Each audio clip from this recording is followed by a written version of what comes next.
اللهم صل على سيدنا محمد يا رب صل وسلم دائما أبدا على حبيبك. اللہ تعالیٰ نے ہمیں جو دین دیا، مذہب دیا، جسے ہم اسلام کہتے ہیں،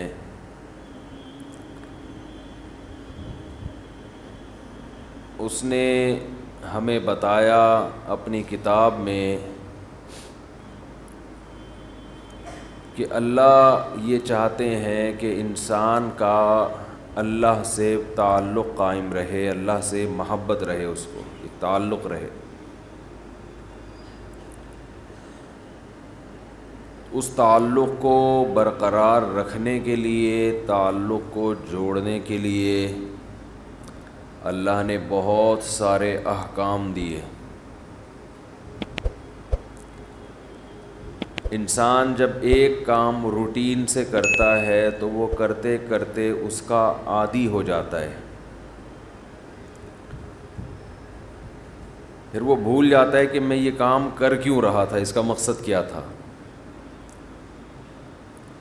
تو اس کی روٹین پھر تھوڑی سی چینج کروائی جاتی ہے. جب روٹین چینج ہوتی ہے اسے یہ احساس ہوتا ہے کہ پہلے مجھے یہ حکم تھا، اب مجھے یہ حکم ہے. مثال کے طور پر ہمیں حکم ہے کہ ہم ذکر آہستہ آواز سے کریں. اسلام میں ذکر بالجہر کو، اونچی آواز سے ذکر کو پسند نہیں کیا گیا. صحابہ سفر کے دوران اونچی آواز سے ذکر کر رہے تھے تو آپ صلی اللہ علیہ وسلم نے فرمایا تم کسی ایسی ذات کو نہیں پکارتے جو بہرا ہو، وہ تو سنتا ہے. لیکن ہم دیکھتے ہیں کہ بقرعید کے دنوں میں، ایام تشریق میں، نمازوں کے بعد بلند آواز سے تکبیر کہلوائی جاتی ہے. اللہ اکبر، اللہ اکبر، لا الہ الا اللہ، اللہ اکبر، اللہ اکبر وللہ الحمد. یہ روٹین سے ہٹ کے اس سے کیا ہوتا ہے، جیسے ہی تکبیر کی صدائیں گونجتی ہیں ایک دم ہمیں احساس ہوتا ہے یہ کیا ہوئی، یہ کیا ہو رہا ہے. ایسے فوراً توجہ اللہ کی طرف جاتی ہے کہ بھئی اب اللہ نے اس طرح سے ذکر کرنے کا ہمیں حکم دیا ہے. اب اللہ کا حکم یہ ہے. اور یہ تکبیرات ہم فجر کو پڑھتے ہیں اور ایام تشریق میں، یعنی 13 ذی الحجہ کی عصر میں جا کے ختم کرتے ہیں. حالانکہ قربانی کے ایام 3 ہیں، تو مسلسل بلند آواز سے ذکر کرتے ہیں. پھر اللہ تعالیٰ نے عبادت کا طریقہ بھی بقرعید کی ایام میں بدل دیا کہ اللہ کو یاد کرنے کا طریقہ یہ ہے کہ جانوروں کے گلے پہ چھری پھیرو. یہ بھی روٹین سے ہٹ کرے. عجیب ہی نوعیت کی عبادت ہے. لوگ جاتے ہیں، جانور خریدتے ہیں، اسے لے کے آتے ہیں. غیر مسلم پوچھتے ہیں ابھی تمہیں کیا ہو گیا، ابھی تو اچھے بھلے تھے، تم کیوں بکروں کے گایوں کے پیچھے ہاتھ دھو کے پڑ گئے ہو؟ پورے سال تو ہم نے کبھی نہیں تمہیں ایسا کرتے ہوئے دیکھا. یہ ایک دم سے کیا سیزن آتا ہے اور ہر آدمی گائے لا رہا ہے، بکرے لا رہا ہے، جانور لا رہا ہے، گلیوں میں گھما رہا ہے اور اسے کاٹ کے کھا بھی رہا ہے اور کھلا بھی رہا ہے. غیر مسلم پوچھے گا بھائی یہ کیا ہو گیا، ہم کیا کہیں گے؟ بھائی یہ کس کا حکم ہے؟ اللہ کا. تو یہ اللہ کو یاد کرنے کے اللہ نے بہانے رکھے ہیں. حج میں کیا ہوتا ہے، بالکل ایک الگ نوعیت کی روٹین سے ہٹ کے آپ لاکھوں روپے خرچ کر کے بیت اللہ کی زیارت کے لیے جاتے ہیں، بیت اللہ کا طواف کرتے ہیں، کنکریاں مارتے ہیں. دنیا پوچھتی ہے ابھی کیا ہو گیا بھائی، اتنے روپے خرچ کر کے اس کام کے لیے آئے تھے، یہاں پتھر مارو گے اور اس گھر کا طواف کرو گے، اس پہ اتنا پیسہ خرچ کیا، اس سے کیا مل رہا ہے تمہیں؟ تو ہم جواب میں کیا کہتے ہیں؟ بھائی کس کا حکم ہے؟ اللہ کا۔ رمضان میں ایسے ہی ہوتا ہے، پورے سال ہماری ایک روٹین چلتی ہے، صبح اٹھیں گے، ناشتہ کریں گے، آفس جائیں گے، دوپہر کا کھانا کھائیں گے، پھر کچھ لوگ تھوڑی دیر آرام کرتے ہیں، کچھ نہیں کرتے، پھر چائے کا ٹائم ہے، پھر پان کا ٹائم ہے، پھر گٹکے کا، نسوار کا، سارا دن منہ چلتا ہی رہتا ہے۔ اس کے بعد جناب گھر آئیں گے، پھر رات کا کھانے میں کیا کھانا ہے، کھانا کھانا کھانا کھانا صبح سے لے کے شام تک۔ نارمل روٹین میں 6-7 گھنٹے کوئی انسان کھائے پیے بغیر رہ لے، کچھ بھی نہ کھائے، ایسا کہیں بھی نہیں ہوتا، پوری دنیا میں نہیں ہوتا۔ کچھ نہ کچھ تو انسان چکھ ہی لیتا ہے۔ بھئی 6 گھنٹے سے کچھ نہیں کھایا، چلو تھوڑی سی چینی اٹھا کے منہ میں رکھ لو، چلو 2 گھونٹ پانی کے ہی پی لو، ایسا ہی ہوتا ہے نا۔ چلو بھائی 2 نوالے، چلو دودھ کے دیگچی سے ڈھکن ہٹا کے 1 چمچ ملائی چاٹ لو۔ ہر آدمی کے الگ طریقے، کچھ بھی نہیں یار آدھا کپ چائے پی لو، صبح سے چائے نہیں پی لو، کہہ رہے ہوتے ہیں نا۔ لیکن رمضان میں کیسی اللہ تعالیٰ روٹین چینج کراتے ہیں، ایک دم عالم اسلام میں ایک تہلکہ مچتا ہے۔ سحری تقریباً صبح 5 بجے بند ہو رہی ہے، تقریباً، اوپر نیچے، ایسا نہ ہو آپ ساری دنیا میں 5 بجے تک کھاتے رہیں بیٹھ کے، مثال دے رہا ہوں۔ تو 5 بجے کے بعد 6 7 8 9 10 11، دوپہر 11 بجے 6 گھنٹے ہو گئے، آپ نے نہ کچھ کھایا اور نہ پیا۔ چلو 6 گھنٹے، 12 1 بج گیا اور 8 گھنٹے ہو گئے۔ نارمل دنوں میں ایسا نہیں ہوتا کہ 8 گھنٹے تک ایک نوالا بھی آپ نہ چکھیں۔ کوئی غیر مسلم آپ کے ساتھ ہو تو وہ کہے گا شاید اب یہ کھا لے گا کچھ۔ 8 گھنٹے، 1 بجے تک کتنا ٹائم ہوتا ہے؟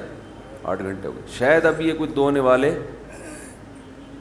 کھا لے، کہ وہ آپ کو دیکھ رہا ہے بھائی ابھی بھی نہیں کھا رہا ہے، ویسے تو جائیدادیں کھا جاتا تھا، ہے بھائی، جو چیز کھانے کی نہیں بھی ہوتی تھی وہ بھی کھاتا تھا، اور اب پتہ نہیں کیا ہو گیا اس کو۔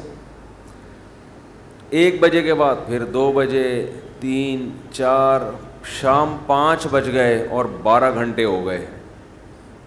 وہ حیران ہوگا یار ابھی بھی نہیں کھایا اس نے۔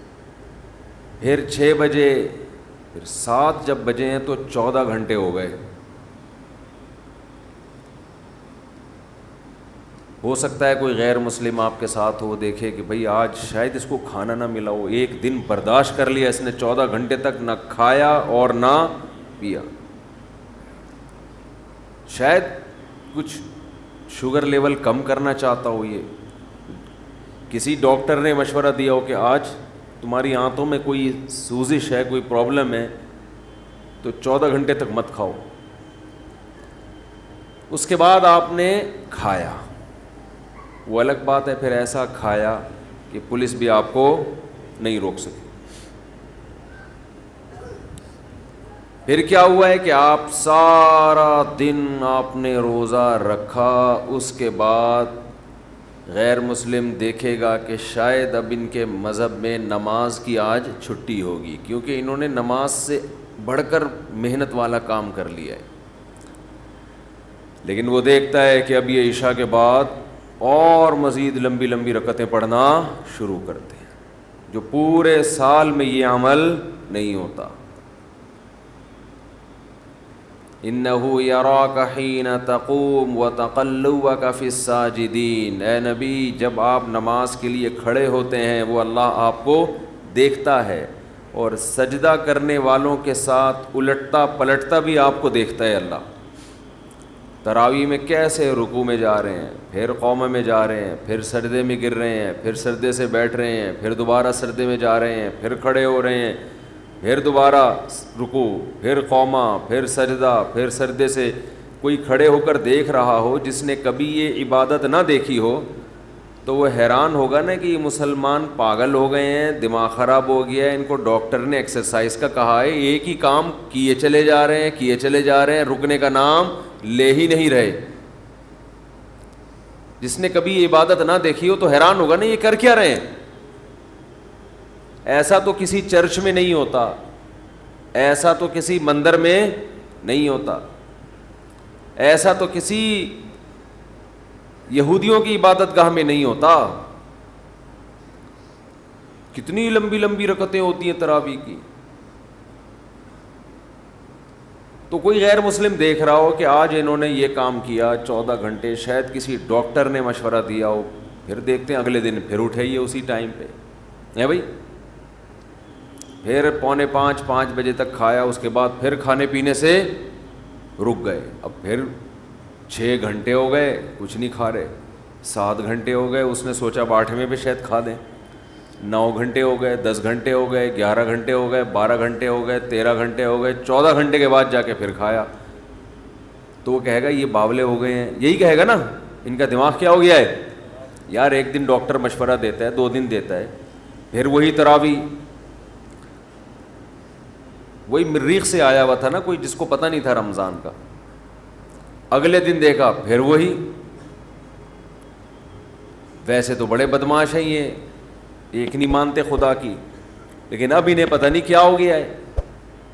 پھر تیسرے دن, پھر چوتھے دن, پھر 5ویں دن بھی وہی روٹین, 6ٹھے دن بھی وہی روٹین. اس نے کہا اب یہ نارمل روٹین پہ آئیں گے, کل سے ان کا ناشتہ شروع.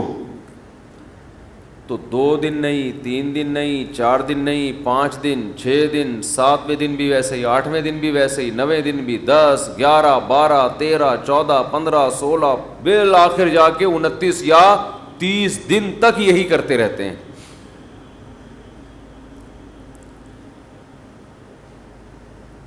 تیس دن کے بعد جا کے اللہ ان کو سہولت دیتا ہے, بھائی اپنی پرانی روٹین پہ واپس آ جاؤ. یہ بھی کیا ہے, اللہ اپنے بندوں کو اپنا آپ یاد دلاتا رہتا ہے. کوئی ہم سے پوچھے گا تمہیں کیا ہو گیا, اچھے بھلے تم صبح سو کے اٹھتے تھے, ناشتہ کرتے تھے, کوئی صبح صبح نسوار لگا رہا ہے, کوئی صبح صبح پان کی طرف جا رہا ہے, کوئی گٹکے کی طرف جا رہا ہے, کوئی چائے پی رہا ہے, یہ کیا ہو گیا تمہیں؟ تو ہم جواب میں کیا کہتے ہیں, بھائی یہ کیوں کر رہے ہیں ہم, کس کا حکم ہے؟ اللہ کا حکم. تو اللہ اپنے آپ کو یاد رکھوانے کے لیے ہم سے یہ کام کرواتا ہے. سمجھ میں آ رہی ہے بات کہ نہیں آ رہی ہے؟ اللہ چاہتا ہے کہ میں یاد رہوں تمہیں. آپ کہہ سکتے ہیں کہ بھئی ہم نماز پڑھتے تھے پورے سال تو اللہ کو یاد رکھتے تھے نا, فجر بھی پڑھ رہے ہیں, ظہر بھی پڑھ رہے ہیں, عصر بھی, تو بس کافی ہے نا. کافی اس لیے نہیں ہے کہ یہ چیز نمازی کے لیے ایک روٹین کی چیز بن جاتی ہے, یہ عادت پڑ جاتی ہے, وہ بھول جاتا ہے. وہ سمجھتا ہے کہ جیسے بچے اسکول جاتے ہیں نا, تو بچوں کو تھوڑی پتہ ہوتا ہے میں نے اسکول اس لیے جا رہا ہوں کہ میں سائنسدان بنوں گا, میں ڈاکٹر بنوں گا, میں انجینئر بنوں گا, میں پائلٹ بنوں گا. بچے اس کے لیے جا رہے ہوتے ہیں, ایک روٹین, ایک عادت پڑ چکی ہے. وہ کہتے ہیں زندگی میں ہم پیدا ہی اس لیے ہوئے ہیں کہ رات کو ہم نے جلدی سونا ہے, صبح اٹھنا ہے, ہماری امی نے ہمیں ناشتہ کرا کے دھکا دے کے وین میں بٹھا دینا ہے, پھر وین جائے گی, پھر وہاں ہم اتریں گے, ٹیچر ہمیں پڑھائیں گے, پھر چھٹی ہوگی, پھر وہاں سے گھر آئیں گے, بس. تو وہ روٹین کی چیز بن جاتی ہے. تو اللہ تعالیٰ اپنے بندوں کو اپنا آپ یعنی اللہ یاد دلانے کے لیے عبادت کی روٹین میں چینجنگ لاتے رہتے ہیں. اور دیکھیں کیا کرتے ہیں اللہ تعالیٰ, نماز قضا کرنا اسلام میں سب سے بڑا جرم, اس سے بڑا جرم اسلام میں نہیں ہے. حج میں اللہ نے کہہ دیا کہ جب میدان عرفات میں وقوف عرفہ کرو تو مغرب پڑھنے کی اجازت نہیں ہے, قضا کرو مغرب. کوئی غیر مسلم کسی نمازی کے ساتھ رہا ہو اور اس نے دیکھا ہو کہ یار یہ کبھی نہیں دیکھا اس کو میں نے زندگی میں نماز چھوڑتے ہوئے. جو نمازی لوگ ہیں اگر کوئی ان کو 1 کروڑ کی آفر کرے کہ تو مجھ سے 1 کروڑ لے لے آج مغرب کی نماز چھوڑ دے, وہ چھوڑے گا؟ کبھی بھی نہیں چھوڑے. نمازی ہوگا تو نہیں چھوڑے گا, وہ کہے گا 1 کروڑ یا 1 ارب میرے لیے کیا یہ برابر. لیکن وہ دیکھ رہا ہے غیر مسلم کہ یار یہ حج کرنے گیا ہے وہاں اللہ کو راضی کرنے, لاکھوں روپے خرچ کر کے, اور عرفات میں مغرب اس نے پی گیا, یہ مغرب پی گیا. یہ ہے بھائی, پڑھ ہی نہیں رہا. اس سے پوچھو کیوں نہیں پڑھ رہا؟ بھائی مزدلفہ میں جا کے عشاء کی نماز جب ہوگی تو اس کے ساتھ پڑھوں گا. بھائی تو کروڑوں روپے کی تجھے آفر کی تھی اور تو پھر بھی نہیں, تو نے چھوڑے تھا تو اب کیوں چھوڑ دیا؟ اب تو یہاں آیا ہی خدا کی عبادت کے لیے, تو اب تو تجھے اور خشوع خضوع سے پڑھنی چاہیے. جواب میں آپ کیا کہیں گے؟ بھائی اللہ کا حکم ہے. تو یہاں بھی اللہ اپنے آپ کو یاد کروانے کے لیے ہم سے مغرب کی نماز قضا کروا رہا ہے, تاکہ احساس رہے ہم پڑھتے جب تھے نا تو روٹین کی وجہ سے نہیں, اللہ کی وجہ سے پڑھتے تھے. لہذا جب وہ کہے گا نہیں پڑھو, چھوڑیں گے ہم. پھر سمجھتے ہو کہ نہیں سمجھتے؟ نہیں سمجھتے نا, مسئلہ سارا یہی ہے. اگر سمجھتے ہوتے تو پہلے سے سمجھ کے بیٹھے ہوئے ہوتے. ہم یہ سمجھتے ہیں کہ یہ کلچر کا حصہ ہے, یہ رمضان اور بقرعید اور نہانا دھونا جمعے کے دن, یہ کلچر کا حصہ ہے.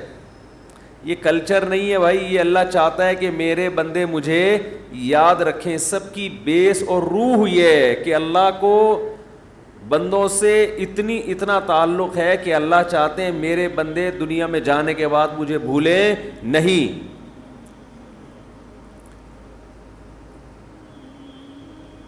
مجھے یاد رکھیں میرے بندے.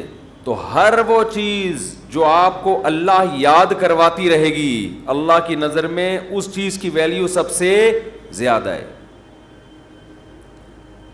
کون سی چیز ہے جو آپ کو سب سے زیادہ اللہ یاد دلاتی ہے؟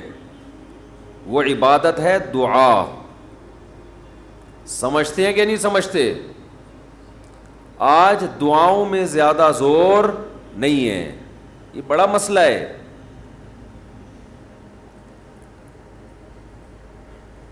بھائی کچھ نہ کچھ وقت نکال کے ہاتھ اٹھا کے اللہ کے سامنے گڑ گڑایا کریں. آج ہم لوگوں نے دعائیں مانگنا چھوڑ دی ہیں. جب انسان اللہ کے سامنے دعا مانگتا ہے وہ اللہ سے باتیں کرتا ہے, اگر توجہ سے دعا مانگے. دعا ایسی چیز ہے کہ یہ اللہ اور بندے کا جتنا مضبوط کنیکشن بناتی ہے, اتنا کنیکشن دنیا کی کوئی اور عبادت نہیں بناتی.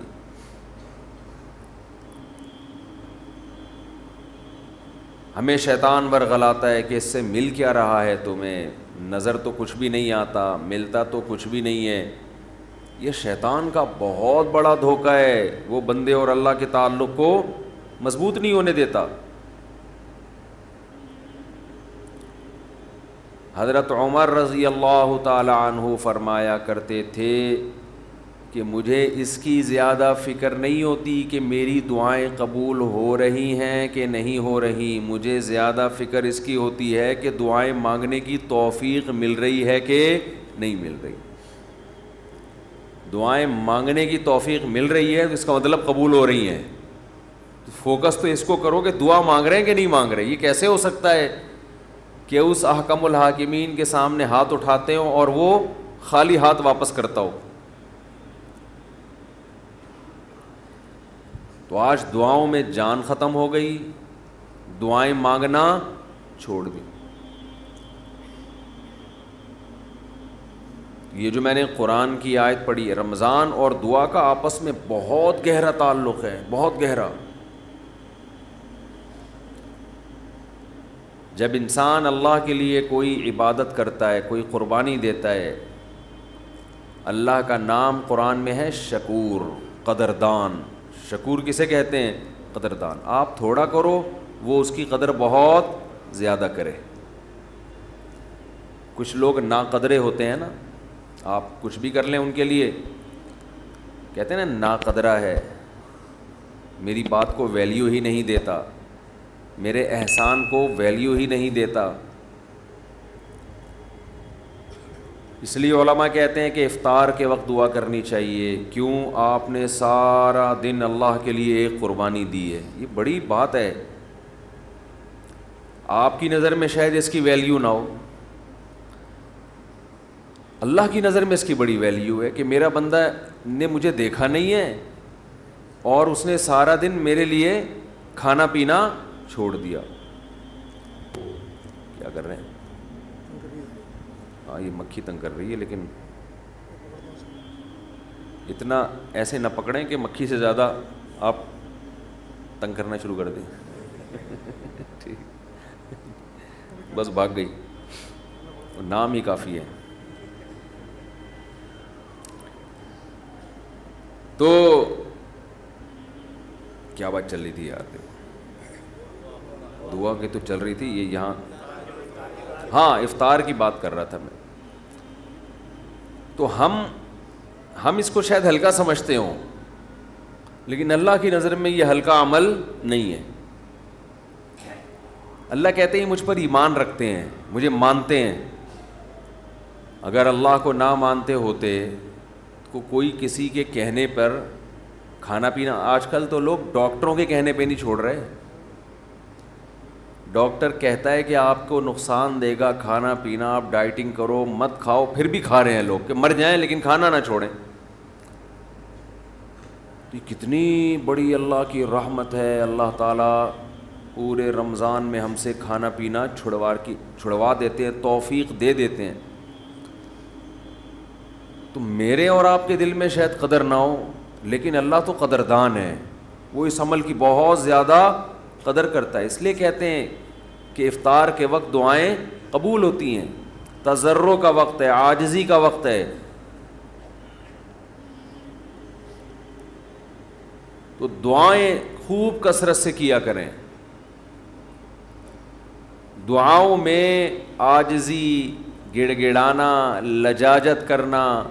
نبی صلی اللہ علیہ وسلم نے فرمایا دعا رو کے مانگو, اور رونا نہ آئے تو رونے جیسی صورت بنا لو, صورت بنا لو رونے جیسی. ہمارے نبی نے ہمیں, کیونکہ اللہ کے سفیر ہیں نا, اللہ کا پیغام لے کر آئے, تو ہر چیز میں ہمیں گائیڈ کر دیا ہے. غیر مسلم کے پاس نہ مانگنے کا طریقہ ہے, کس سے مانگنا ہے یہ بھی نہیں پتہ, کیا مانگنا ہے یہ بھی نہیں پتہ. کبھی ادھر جا کے مانگ رہا ہے, کبھی ادھر جا کے مانگ رہا ہے, یہ بھی نہیں پتہ مانگنا کس سے, کیسے مانگنا ہے. کوئی یوں مانگ رہا ہے, کوئی کسی اور اسٹائل سے مانگ رہا ہے, یہ بھی نہیں پتہ. کون سے ٹائم پہ مانگنا ہے جس میں قبولیت کا امکان زیادہ ہے, یہ بھی نہیں پتہ.